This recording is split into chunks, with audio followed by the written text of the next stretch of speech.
Well, it's been a good week. Really proud of our guys, the way they've handled a setback and the way they approached Monday and Tuesday, Wednesday, and then today was a really, really sharp day today. So that's what you have to do. You have to look yourself in the mirror and face the things that you need to get fixed and press on together. And I thought the energy and the focus and the leadership of our older guys was what it needed to be, and we just got to keep working hard every day. So excited to get us back on the field and get a chance. Obviously, the biggest question is the status of Michael Penix.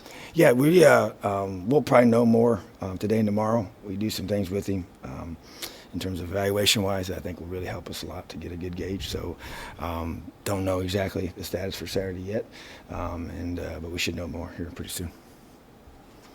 Coach, you kind of talked about Cam Jones a few times in the last couple of weeks, but has he kind of really, in the way that he's tried to get back on the field, has he kind of set the tone in some type of way for the locker room when it comes to the situation? He has, because I talked about him again yesterday in a team meeting, because just using him as an example, because here's the reality. You go through, and he's still young, and he did something that, injuries are part of this game. I mean, it's just part of it, and that will never cease to be the case. And so to show and have a guy you can say, this is how it's done. And it also makes our guys realize, the quality of trainers and doctors that we have working with our guys. And if you just buy into doing everything exactly like we ask you to do, and I would say, and then some. He took the and then some part, and he went to where he was so determined to get back and play. And like I said, injuries are a tough thing, and everybody's different. Every injury's a little different. That was his ankle. But still, I mean, it was not pretty optimistic that he was going to play. Practice this week in terms of the problems that you need to address? Yeah, first of all, spent a lot of time on run fits on defense, and even again today, and just even adjusting things we're doing schematically to address it, as well as worked on more on tackling drills, did an additional tackling drill that we created off of some of the mistakes we've had, and then to me that was the overemphasis on fixing the fits, the tackling, and shoring up that part of the defense. And then to me, run game, just trying to continue to, spend time in the offensive line meeting room and talking to different guys and just meeting with, just trying to get those things fixed, and it's schematic things we're working on through and trying to adjust and tweak and then just also sustain our blocks, being finishers on those blocks, which sometimes what it comes down to, and getting a great push and get off and working on our double teams and working on just trusting, and the thing about our line play that's so unique about it is it is a chemistry-driven group, and as those guys work together, and if you really think about the group, when you take out your last year's right tackle and left guard, you took away the guys that work together. You know what I'm saying? So I just think that sometimes you maybe have the whole left side back or the whole right side back, but we had, so where they're all kind of working together side by side. And I just think that does take time, so we just got to get better at that. And they got their communication and they're trusting each other and they're being able to whether it's a combo or however, scoop, cut off, all the different kind of blocks that they use and the communication that they have to have. So just another week getting better at it, working on it, isolating some things, trying to do some things to help and make it better schematically and structurally. And so those are the two key things we really addressed. Worked really, really hard on this week. But now right now has been a major emphasis on the rehab piece and then a major emphasis on the mental piece of getting him ready to go.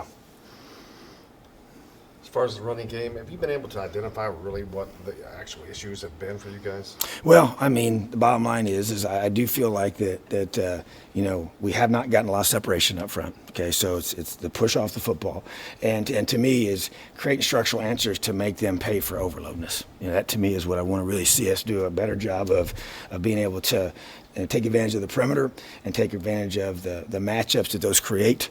And to me, that's the two key things that stick out to me. As I go through and watch it, which I do a lot. Went through last night and watched I go through, obviously I see it practice, and I watch all the defensive reps with the defensive staff, and then I watch all the offensive reps myself, and some of that I see it live. But going back and watching all the reps of practice, which that's about 60 reps on each side of the football, 2 separate days combined, so you're talking about a whole bunch of plays, 240-some plays of just watching and go back and taking notes and just making sure we're going through and getting things fixed up and cleaned up. So I just feel like that to me is just the push, the working together, knowing when to stay on a double team, when to come off on a double team, whenever to, even in the pass pro things that we had some trouble with on Saturday. And I just think that that's, just continue to work through it, and I want to see us getting the ball on the perimeter. I think that to me is a big help to get some pressure off the core. That's what we're really trying to emphasize. Is it surprising to you how much teams have loaded up the box? I mean, even going back to Ball State, Yeah. considering the passing numbers you guys had last year, what you brought back in the past game, Sure. does it surprise you how much people have? Yeah, they have, and then I think, but when someone does it and then has some level of success with it, I think then everybody starts copying it, So, but yeah, it has surprised me a little bit. But I guess, you come back and you like Stevie, and there's just so much emphasis on taking him away. And so that's what they've been over determined to do. And so, yeah, it's probably more than I would have thought in the beginning. You're talking about giving up the defensive reins and kind of asked me later in terms of how it feels. And you give up as many points as you did last week. I mean, is that hard? Well, it didn't feel very good on Saturday. Let me tell you that. Okay, and so, but here's the thing, though, and this is what I don't ever want to do, and I haven't, is I don't second guess a call that we did. Now, I'm going through and working really hard. We made some changes now, okay, and some things that I just said, I want to do this, I want to see us do this, this, and this. And I'm not calling it, but I did. I've stepped in because this is what I, do and everything. And so, but at the same time, it's because I wanted us to be able to do what we need to do against the very best on our schedule. And so, yeah, it was not a whole lot of fun, not being the one calling it in that kind of situation, because at the end of the day, I'm responsible. So I do feel still like that it's just helped in so many ways for me to be able to be a better head coach. Even this week, addressing both sides of football, special teams, meeting with players, getting time with them. Those are things we have to do, as well as getting the defense right. So first couple weeks, work through things, but I expect us to kind of settle down a little bit this week here and then get back into our flow of being where we want to be. I don't want to get ahead because Big Ten play starts the following week, the trip to East Lansing. What do you need to see from your team this week on both offense and defense to feel good about going into Big Ten? Yeah, for me, being crisp and sharp, and what that means to me is, yes, creating seams in the run game, okay, and then the play action that we have off of that. To me, just that the rhythm of that is what I want to see. I want to see our offense in a good rhythm where we have good ability to feel like we can keep that defense off balance and stay out of those long yardage situations. Stay on schedule, as we like to say on that side of the ball. And then defensively, it's stopping the run and being great finishers as tacklers. And that to me is, if we see that, and I'll feel a whole lot different about things than I did, obviously, the last couple of days from this last experience. So those things that stick out to me, and then consistency in our kicking game. I just want to make sure our specialists are competing at a high level, performing at a high level, and the quality of our kicks and our returns. Our return game has been improved. We got to keep doing a better job with that. That's a big part of field position and things we need to do. So those things on offense, on defense, and then being sharp on special teams.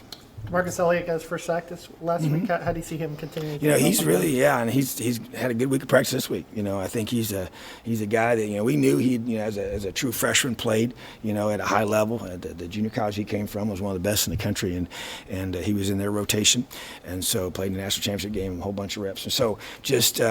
Thought he could come in here and help us, and he has. I just think it's also learning a new system. He came in late, wasn't even here the entire summer. So but just getting him, but he's got a burst to him that really sticks out on film, and he has really good technique, and he plays super hard, and he cares a whole bunch. So he's been a great addition to our team. Really, very excited to have him. Talking about kickoff returns, what's next for David? It feels like, you said you felt like he's been close to breaking a couple open. Just get one. We haven't. I think they said Tevin Coleman's the last one to run one back. So I've challenged our offense. Hey, our house call unit this week. Let's get one. He's been close, and he's had some here and there, and so let's because once you get him into the heart of that unit, then it's about making one guy miss and go score. So I want to see him take one back to the house. That's my next step for him. We talk about kind of inserting yourself a little more in terms of is it game planning? Is it telling Kane and wanting to blitz at these certain situations? Or what types of things it's more, I would say, I'm still going to probably shy away from, hey, call this right now. Hey, call this, because there's a rhythm you get into. Now, we'll definitely talk about it when we're in between halftime adjustments, when we're off the field on the headset. I know how it feels when you're in the middle of a game and someone says, hey, call this. I try and stay away from that. Now there are times when, I'll say, hey, we need pressure. Boom, he'll dial up the pressure he feels is the best. So, but to me, it's structural things. There's been a lot of, hey, how are we gonna defend this? I want us to look like this, or I want us to line up like this. I want us to play this type of techniques. That's some things we made some adjustments with that he's, hey, we're all on board with it. And that's the thing. This is what's so neat about our staff, and I say this, and we had this conversation with our guys, and because I came in, I was upset on Sunday. It was a rough some rough meetings with our coaches because I wasn't happy with the way we performed. We just didn't. And at the end of the day, it's my responsibility. So, but during those hard conversations, as I have said from the very beginning, the LEO concept isn't just the players. Okay, it's us too as coaches. And when it's not about me, and I don't care who gets the credit, it's about what do we got to do to be our best. So you don't take it personal. But you're going to work your tail off to make sure your area is right, and if it's not right, we got to fix it. And that to me is when the coaches know that I care more about them as a person and as a coach, and as a guy that just works for me. Okay, it's more than that for us as a coaching staff. And so you don't take it personal, but you have so much pride in what you're all about, and you care so much about the guys around you as coaches. That you want to get it right, and it's an emotional thing because we work so hard and we sacrifice so much to get where we are. And to me, we just we had an opportunity and we just didn't take advantage of it, and really. It was very disappointing for sure, but at the same time, I really think that situation, that experience is going to make us better, and that's the way I want to approach it, and that's the way we have approached it. And that's, as I said, I'm excited about what's going to make us from what we just experienced and the way that we, didn't perform. And so those are the kind of tough conversations we're having. But it's just, coming together, trying to find what we got to do to be at our best for us to win Big Ten football games, which is our goal. One of the words that came up in the post game from some of the players were complacent. If that can happen that early in the season, how can you work to keep that from happening? Oh, there's no doubt. And to me, that's a little immaturity, and to hear even that thought process, coming out of the first couple of games. But I think at the same time, this is where even it's a great reminder of the youth that we do have, and and as I told our coaches that you sometimes take certain things for granted, okay, but at the same time, you can't when you're young. And I think it's just a great reminder of just how purposeful we have to be as a staff in everything that we do with our guys and the mindset that they have. And the reality is that there's a significant difference, in conference play, so being able to work through that, grow through that, realize even when you start having, a little bit of success, how do you learn, how do you handle that piece of it? And that's part of the growth process, learning how to be successful, learning how to win. Just like you have to learn how to, fight back through setbacks, and those disappointments that you face in life. And so I just think it's just continue to teach these guys how to have a good performance one week and come back and have a better one the next week. Does that speak to the 80 of your 113 players are underclassmen? I know, and that's what it is, and absolutely. And you can't, sometimes you forget because a lot of these guys, they might have played last year, but they're sophomores. Sophomores are still young, and I just think that we had a good conversation. One of our true freshman offensive linemen, he's young, and a lot of even a guy like Simon, he spent 2 years on the scout team before he ever even played, and Caleb Jones is his third year here. And now he's finally getting a chance to play. And then Matt Bedford is just, a young guy, so you got to bring those guys because he's the next snap, he's in the game, right now. And so just continue to teach those guys. And like I said, even some of those guys like the Cam Jones of the world, he's a sophomore, and he's young. And those guys need to continue to be mentored and modeled, and we're not an old football team by any means, and so that's part of to get to be consistent. There's a maturity to that, at all positions and as a football team, and that's where we got to get to.